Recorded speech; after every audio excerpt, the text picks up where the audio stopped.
And welcome back. In this video, we're going to get some front brakes done, but we're not really doing typical front brakes. Basically, this is my girlfriend's car. It's a 2013 Nissan Altima. A few months ago, I did the brakes all the way around on it. New rotors, new pads, all the way around. But the brakes in reverse are squealing like you would not believe. When you go forward, it's perfectly fine. But whenever you're reversing and you hit the brake, it's horrible. It's kind of like, ah! Something like that. So I know it's coming from the front for a fact. And I just don't know what's going on. I even took everything apart. Maybe like a month or two after I did the brakes, took everything apart just to make sure everything was okay, and I did not see any problems, nothing out of place. I'm starting to suspect that it's the friction material. Maybe? I don't know. So what we're going to do today is basically take off the brake pads and we're going to swap them over. Don't know if that's going to do anything. It might make the problem worse. It might make the noise that we had only in reverse now only going forward. So, so this could be an epic win or an epic fail. But I'm all out of ideas for now, so I'm going to try it. If it turns out we still got the same noise, but now it's going forward, I think we got no choice but to change the pads. Who knows? Maybe it is just a friction material. Honestly, I don't know what kind of pads are on here. I don't know if it's like a ceramic or organic, semi-metallic. I don't know what's on here. But let's see what we can do. Okay, so I have the vehicle lifted up already. And let's go ahead and take these wheels off. Now I am using the stubby Milwaukee gun, and as you can see, this one's a 3/8. So I have an adapter from 3/8 to 1/2 inch. Let's see if it'll take these lug nuts off. Now these things are torqued down, I think, to 100 foot-pounds. So let's see. Oh yeah, even with the adapter on it.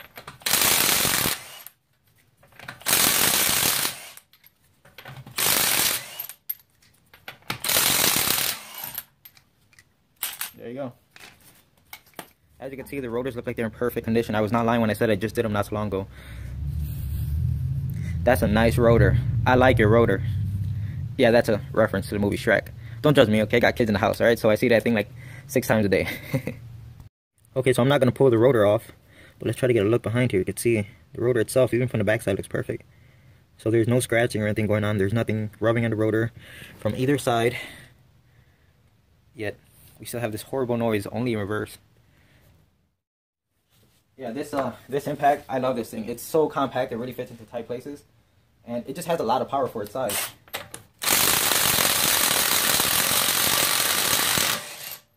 It almost made a liar out of me right there.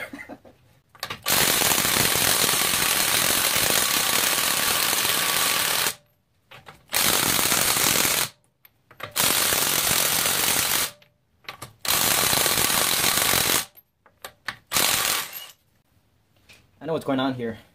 I recently did an oil change, and in order to do oil change, you have to take this wheel off right here. And I think I might have put the torque spec to 120 foot-pounds here. I'm just assuming that's what's going on because that's the last time I took this wheel off.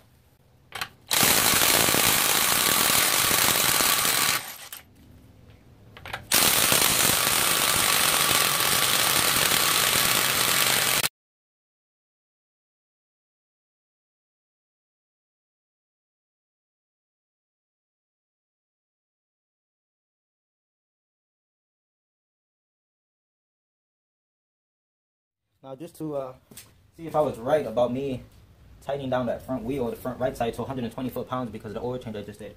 Let's try 2 of the lug nuts on the back. Now these should be also at 100 foot-pounds. There you go. Well, let's do one more. As you can see, if they're torqued down properly, the gun has no problem taking them off. That front one was tighter because I went to 120 foot-pounds on it. So let me go ahead and put these back on. And as you can see, we have the same exact thing on this rotor. It's perfectly clean, no scratches or anything. Try to look at the back side here. As you can see, the back side of the rotor, again, clean, no scratches. So there's nothing that's, coming in contact with the rotor that shouldn't be, that could be causing a squealing noise like that. That's why I'm starting to think it's the, whatever material the brake pads are made out of. But let's take it apart and inspect the pads. Okay, so I've just gone ahead and turned the wheel. We have 14mm back here.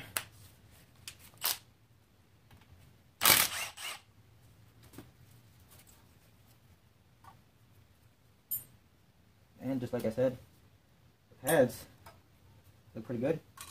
Plenty of life left on them.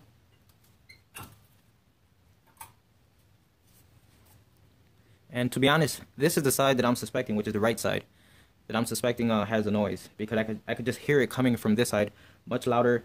You kind of use the window trick. Basically, you're up against like a building or something, and if you raise your passenger side window and lower your driver's side, you could hear the squealing, but it's not as defined. But the side that you do have the squeal on, if you lower that window and you raise the one on the driver's side, you could hear the squeal just as good as if it was inside of the car. So I know it's coming from this side. And so far, looking at the front, the first pad, perfectly clean. No like stone or rock, you know, embedded in it, or something that might have got caught or anything like that. So let's check out the other one. And as you can see, I'm taking them out with my hand, so you know they're not binding or anything like that. And look at the back pad, again, pretty clean. Nothing jammed between the pad and the rotor. The hardware kit, none of it's rubbing on the rotor, and I don't suspect it to be rubbing, because if it were touching the rotor, we would see that groove on the rotor. And again, as you can see, the rotors are clean, so there's nothing touching them. So this is why I'm suspecting it's the brake pad material. I don't know if these are ceramic pads, but I'm just gonna swap the pads. Take the ones from the left side, put them on the right side, and you know, so on and so on. So as you can tell, it's probably gonna be a very short video. So you know what? Story time. We're gonna start it pretty soon. And do I have a video for you? This one is gonna go way, not a video. Why did I say video? I don't know. Do I have a story for you? This one's gonna go way back when I was a wee little lad. You know, just memories of when I was little. My brother and I, we were just horrible. Well, my whole family's horrible. But yeah, we were little devils. I mean, I was the nice one. Okay. My brother though, he influenced me a lot when we were doing things. I got two stories for you. One's since they're very short.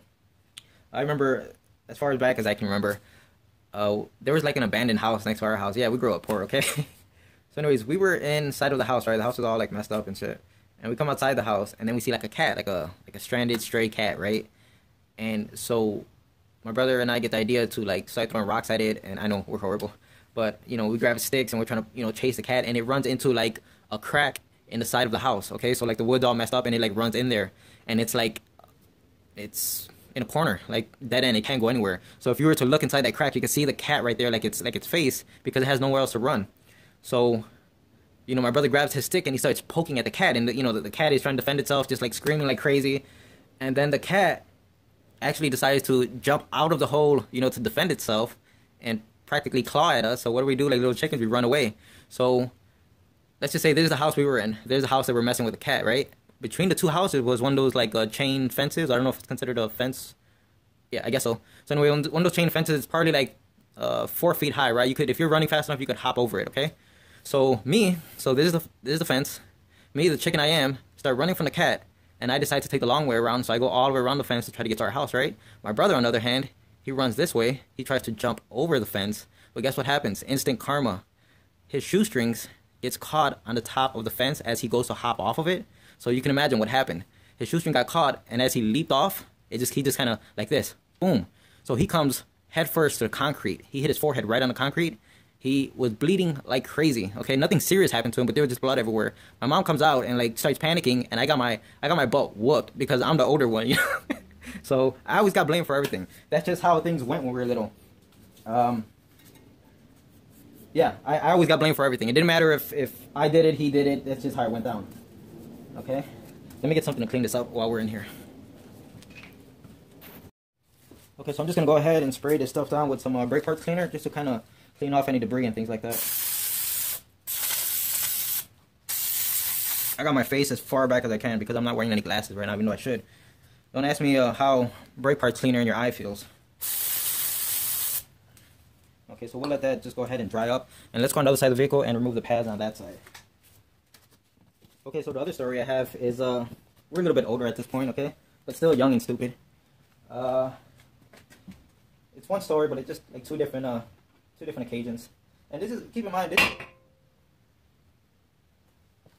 I know what happened. I left the caliper on the other side and it fell down. Let me see.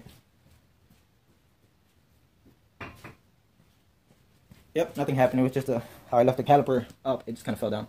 But, where was I? Okay, so two different stories. But, you know, this is all just, us growing up and just trying to find ways to have fun, you know? We're young. Stupid. So the first part is during winter, we used to, well, my brother used to raid like garbage cans, okay, basically dumpster diving, if you will. And what he was looking for was like old coats and jackets and things like that that people would throw out. And the longer the better, you know? Basically, he wanted something long to wear, like a long coat to kind of protect him, because what he would do is we would go to the corner and hide behind something, you know, find something to hide, maybe behind a parked car or something, and then wait for cars that would come up to the stop sign.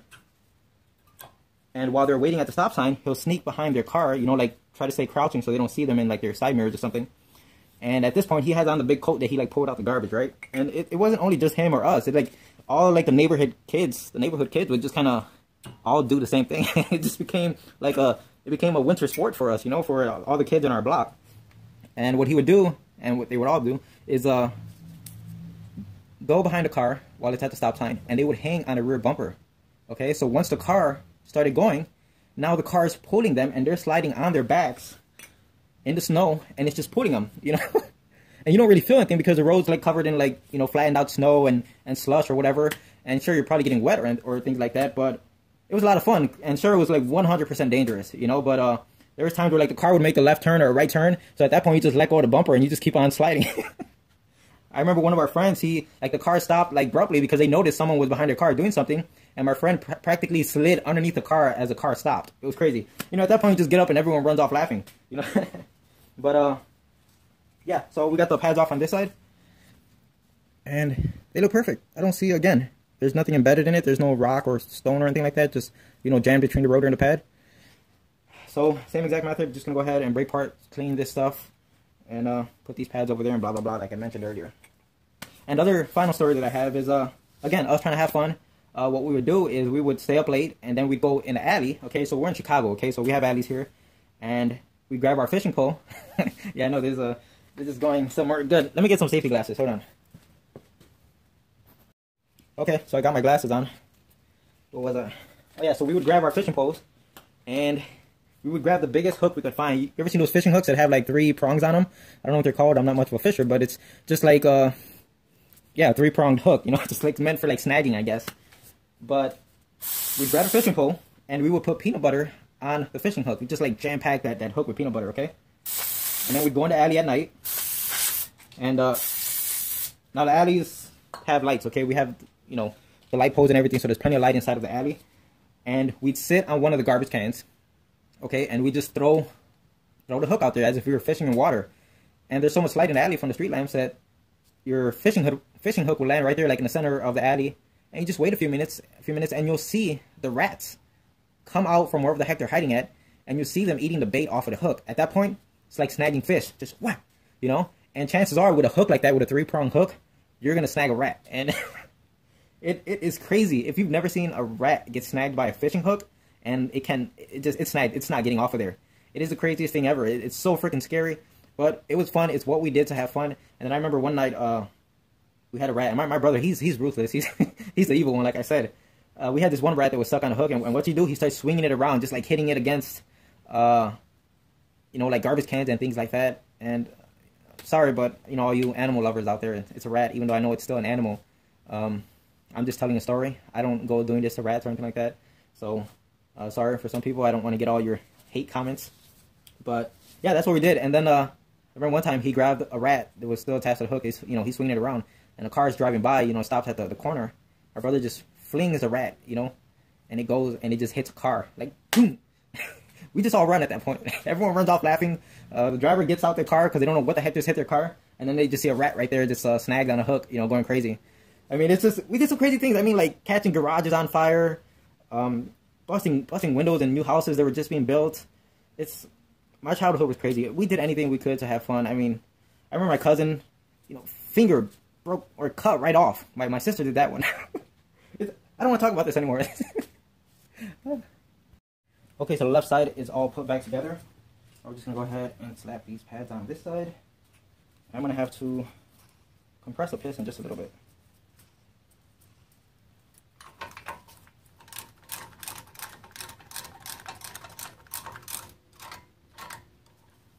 That should be good enough. You know what it reminds me? One more story. One more, I promise. Just the last one. Again, when we were little, okay? I mean, looking at this caliper right here just kind of reminded me. Okay, so here's what happened, okay? We found a power wheel in the attic, right? You know, everyone knows power wheels, right? Those cars made out of plastic that run out of battery. So it was during the holidays, I want to say somewhere around Christmas time. And my cousins came over to visit, okay? So when my cousins came over, you know, we just raised hell at that point. So we found a power wheel. So what do? We find ways to just get in the power wheel and, you know, 1 or 2 people push it as the other one steers and just have as much fun as we can with it, right? So here's one little prank that we've been pulling on other kids around the neighborhood, but since my cousin, you know, rarely came to visit us, he didn't know about this. So let's think of this opening in the caliper as an opening in a chain or a gate, okay? Now say this is a parking lot, okay? So all of this right here is a parking lot, and this is one of those chain gates that opens and closes manually. Like someone has to get out their car and open and close it, right? So we told my cousin to sit in the power wheel. We came as far back to the parking lot as we could, and my cousin's sitting in the power wheel, okay? And keep in mind, we're too big for power wheels, so we don't really fit in there all that well, you know? So he's sitting way back here, and I tell my brother to push him, okay? So here's the thing. Initially, we put the power wheel right up to the opening of the gate, and we showed my cousin, okay, look, the power wheel just barely fits past the gate. So your job is we're going to push you as fast as we can, and you got to try to drive through the gap without hitting the gate. So he was like, oh, yeah, I can do it. So me and my brother agreed like we do all the time. He told me I'm going to push him as fast as I can, and right before he gets to the gate, close it on him.